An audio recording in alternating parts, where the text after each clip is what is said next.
back in that bag again. Whoa, yeah.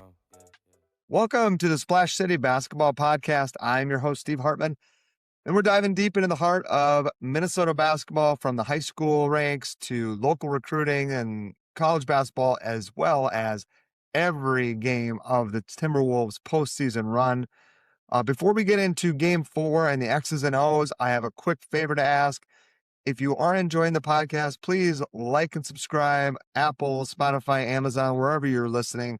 And of course, subscribe on YouTube and follow us, Splash City Podcast, on Instagram, Facebook, and Blue Sky. Would love to connect with you there and post a lot of clips and want to get your opinions, polls, things like that. So just take a minute. Appreciate you. Leave a comment, leave a review. It really helps grow this podcast and the community. And I appreciate you all for listening. All right. It's going to be an abbreviated episode today. Just myself here breaking down Game 4. But the Wolves come back. They get a Game 4 win. They tie the series up. Wasn't exactly pretty. It wasn't exactly beautiful all the time, but they get it done. Now they head down to San Antonio. So let's talk about Game 4. To me, the big headline, obviously, is the Wembanyama ejection. Huge play early in the second quarter. The Wolves have been physical with him all series. Mitch Johnson's comments after the game were interesting regarding Wemby. I don't think it's anything unique for star players, though. I think LeBron probably felt that way in his run. I'm sure Jokic feels like he gets beat up a lot. And, I think it's interesting as the Spurs are just as physical on defense in a lot of ways as the Timberwolves. In that specific play, obviously Nas and Jaden are all over Wemby. Jaden maybe looks like he's grabbing his arm, but still, that's the right call. Like, you swing elbows. He knew he was there, and he hit him in the face, and he followed through. That's an automatic ejection. So huge game, but I think it reminded me of Game 4 with the Wolves when they lost in the Denver series, when they lost Ant and Dante. And you saw the team rally, and you saw the team kind of pick up their level of play. And I think that's what the Spurs did in this one, where they're used to playing without Wembanyama. This is not a new thing for them.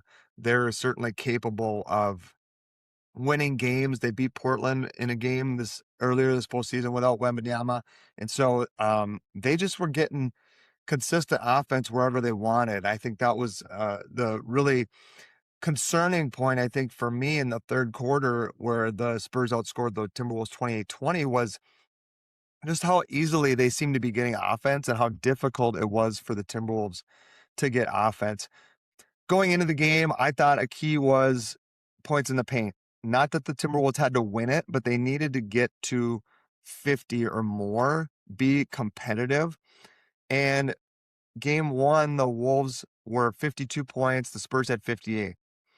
Games 2 and 3, the Wolves had 36 and 38 points in the paint, respectively. They lose both of those games. And then tonight they got to 50, and they lost 50 points in the paint. But they need to get those buckets. And I think whether that's second chance points, which we saw a few times tonight, the Wolves beat the Spurs in rebounding, or if it's transition, fast breaks, it's really hard to get to the paint in the half court against San Antonio. So I think they have to manufacture that. And they did enough in Game 4 to get the win. I thought that was a very important key in this game. And we'll talk more about Nas Reed specifically and his big play at the end. So the other thing about this game was it kind of was the vintage Ant game. I think that is the other takeaway from Game 4, is that Ant looked like Ant. He had 36 points, 22 shots. He was rising up. He was in rhythm, even making tough shots. He's got that, he fade away over his right shoulder that he's kind of dialed in, and he can get to that. So that was the only reliable offense that the Wolves had, which again is a little concerning that they're not getting more from other guys. Like, this is a game where Terrence Shannon Jr. didn't shoot well. Io didn't have a good game from the field goal. He made big plays late, but shooting percentage wise, not good. Randall, not good. Really it was Nas and Ant that led the way in scoring. Otherwise, their shooting was not good enough.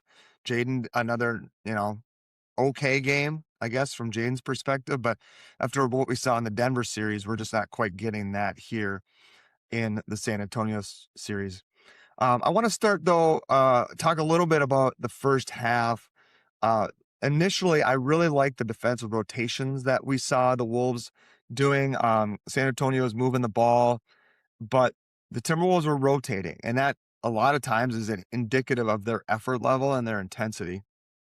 When they're at their best, that's what they're doing. They're able to close out. They're able to chase and force just tougher shots. And I thought they did a pretty good job of that as well. They did obviously lead after the first quarter, and that was partly in due to just their initial effort. They were up 34-30 after one. They also came out really trying to get Julius Randle going, and they do this a lot. I think it's because Randle plays better when he's involved offensively, and they're waiting to unlock him and be that get 28 rebounds and 6 assists. And he's just not getting there. He had 6 turnovers last night. A lot of them were early. Um, just he's not in rhythm. And I think part of it is San Antonio is not big, but they're very quick. And he is not able to get any sort of an advantage. He can't get angles on guys. And when Wemby's there, he can't get the shot off at the rim. Um, so that there's just challenges there. I think maybe game 5 we might see a different tactic to start. I did think Julius had moments, and at the end he came up with a couple of big defensive stands where he walled up and went straight up, didn't foul, and I think that's huge for him. But 12 points, 8 rebounds, half of those are offensive, which is huge. And then only 3 assists. I think when the Wolves are at their best, he's getting 6, 7, 8 assists. But the 6 turnovers are troubling because that's been a trend. He had 5 in game 1, 5 in game 2, only 2 in game 3, but then he had 6 in game 4 last night, and that's really hurting them. San Antonio's kind of waiting for him to attack, and then once he picks it up, they're doubling. They're getting hands on the ball. They're getting in passing lanes. I think there's got to be an adjustment there of either one dribble attack, or just going all the way to the rim when Wemby's not around, and which just isn't a lot. So they're really searching for Randall. I think they know they need another scorer to be consistent. And right now it's Naz Reid. So it's not Julius. They're going to need a good Julius game. I've been saying this for a while, but it hasn't come really. In Denver, there was a couple decent games, but yeah, a lot of fans were pretty upset with Julius last night on Reddit and the internets. But the bottom line is he's going to start, and they need him, to play well. So another big thing for him was 0 free throws, which is kind of surprising, especially considering Wemby wasn't in the game. You think that he could have got to the free throw line a little bit more in that game. Third quarter, so the Wolves going to halftime. There's no Wemby. That's going in. That going into halftime. And the third quarter slump was just really glaring. This is the Spurs were kind of getting to whatever shots they wanted. De'Aaron Fox played really well in this game, especially in that third quarter. I can't say enough about Dylan Harper. Not to go back and revisit this, but in Summer League, when I saw him and Cooper Flagg together, I actually think Harper might end up being a better pro. And from that viewing, and if Dylan Harper got 36, 38 minutes a night, I think we'd be talking about him as rookie of the year. He is that good. Just unfazed, making free throws, getting to where he needs to get to, hit some threes. He was awesome. De'Aaron Fox, he's a tough match for the Wolves if Io's not on the floor. I think Jalen can stay with him part of the way, but Fox is just so fast, and he's just so deadly in that mid range. The Spurs, like I said, were just even Harrison Barnes got a paint touch and a finish last night, and the Wolves just didn't seem to quite be ready for that change of pace that the Spurs brought when they went small. And so that'll be key in going forward is I wonder if San Antonio will go that lineup, where they don't have Wemby or Cornette on the floor. I'd be surprised, but it was really effective in that third quarter, and it gave the Wolves a lot of problems until late in the game. They did get a couple more stops on Fox. Fox didn't actually shoot that well. I think he was 8 of 23. And I think we'll live with that. If Fox is going to get 24 points but needs 23 shots to get there, I think you'd take that. So there was a point in the third quarter, though, where the Spurs were up 91-86. Wolves actually forced a really tough three-pointer, and I think it was Fox that shot it, but we couldn't finish the play with a rebound. Nas picks up a foul, sprains his ankle. I wrote that down. I'm like, oh man, is this a play that's going to haunt them? But the Spurs get a second chance, and then they hit a three, and it's an 8-point game. And at that point, I was kind of nervous about the Wolves' energy. They got a stop they needed. They had a chance to get it to a single possession game there, and just couldn't close that possession with a rebound. So luckily, it didn't cost them the game.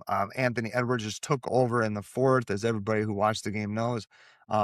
36 points on 22 shots is crazy efficient. He was getting into his, attack in the drop coverage at the top with that three over Cornette. He had the big three on just above the break. I think it was on the right side. He had a couple of, just fantastic drives and pivots and shots there. But I thought the play of the game for me was when Ant's ready to go, when he turns it on, it's on the defensive end. And there was a couple possessions where you could just tell he was starting to be a dog on defense. He had a closeout on Stephon Castle. I think it was left corner for the Spurs. Ant closes out, kind of knows Castle doesn't want to shoot it, so he closed out short. Castle tries to drive him. Ant shuts it off, forces this really tough baseline shot, and he misses it, and then comes down, and that's when he buried the three at the top of the key. And I think that's vintage Ant. That's what we needed in the fourth quarter. That's what this team needed in this game, and Ant delivers. And I think that's why fans love him so much, is because he can do that stuff. Nobody else on this team really can do that. Stop a super physical downhill guard like Castle, and then come down and just hit a rhythm three off a pick and roll at the top of the key, just stepping into it. Like it was beautiful. So to me, that was kind of the play or series of the game that just told you that it was go time for Ant, and he brought us home.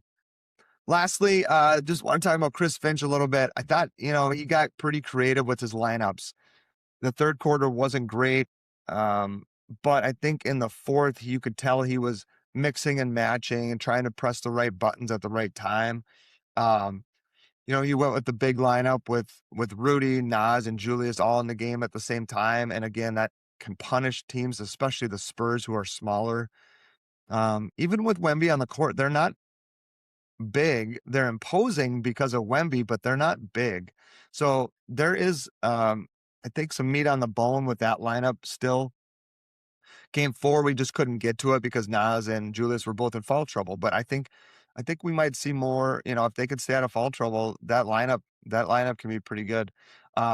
Nas was awesome. I thought 15 points, 9 rebounds, 4 assists, just 1 turnover.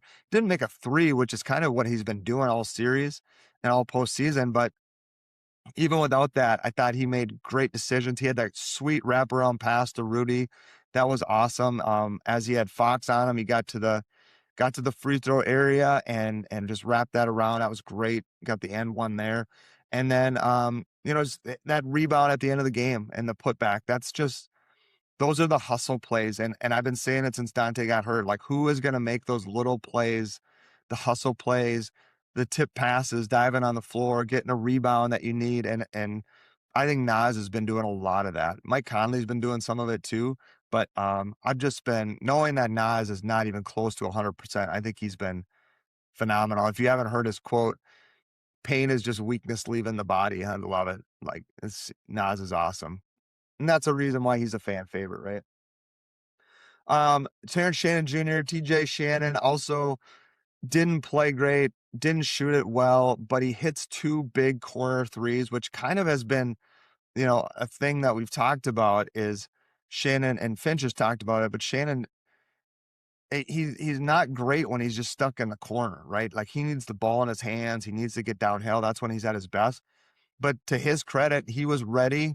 And that third quarter was dicey, and it could have got out of hand. And Shannon hit 2 corner threes, and that was huge. And it just kind of stopped the bleeding and allowed the Wolves to steady themselves and take control in the fourth, just stay close enough in the fourth quarter to win the game. But TJ Shannon was a plus 11. It's shocking. I didn't mention this earlier.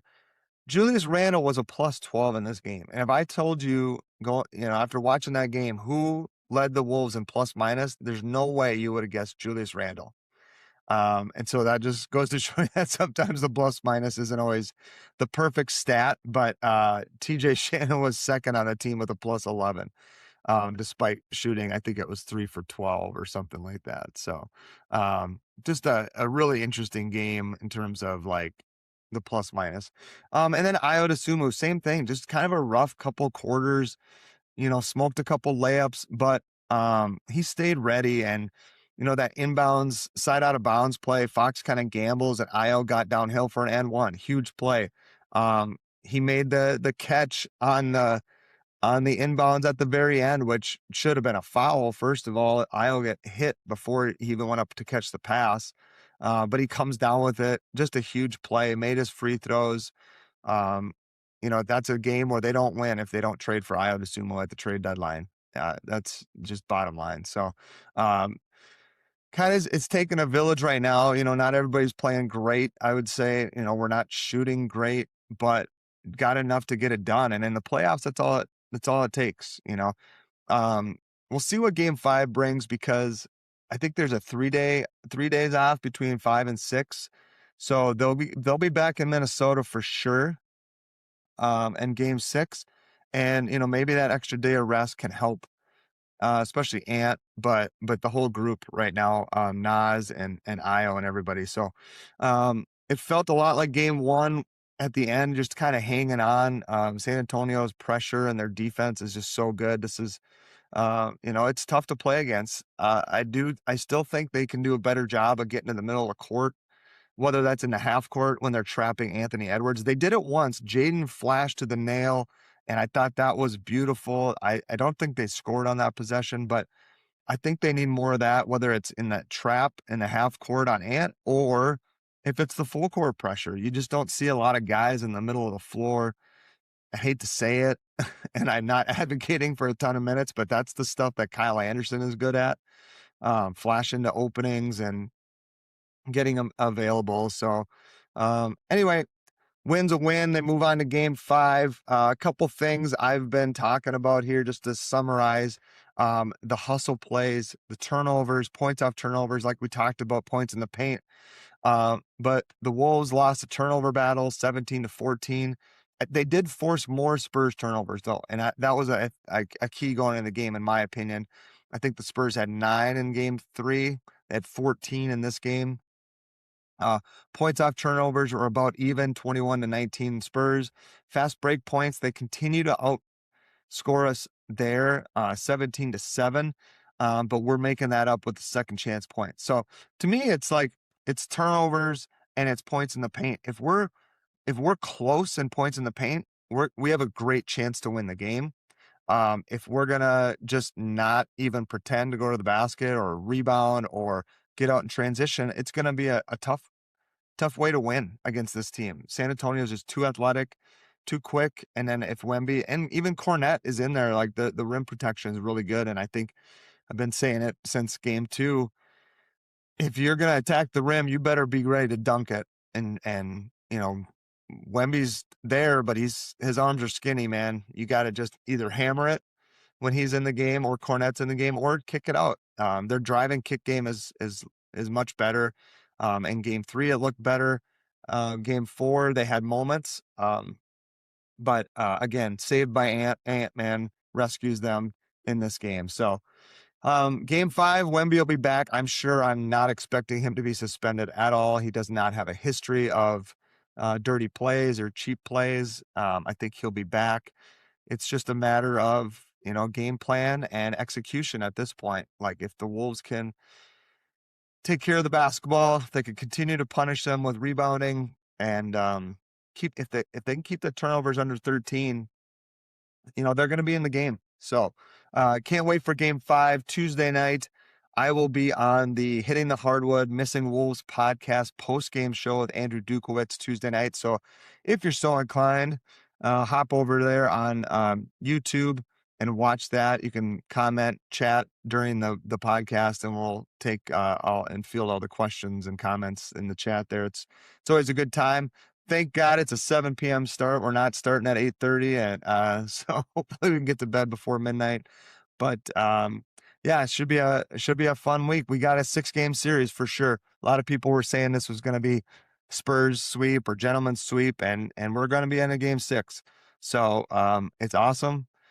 There's a chance. It's basically a 3-game series at this point. So we'll be back later this week with another pod, and appreciate y'all for listening.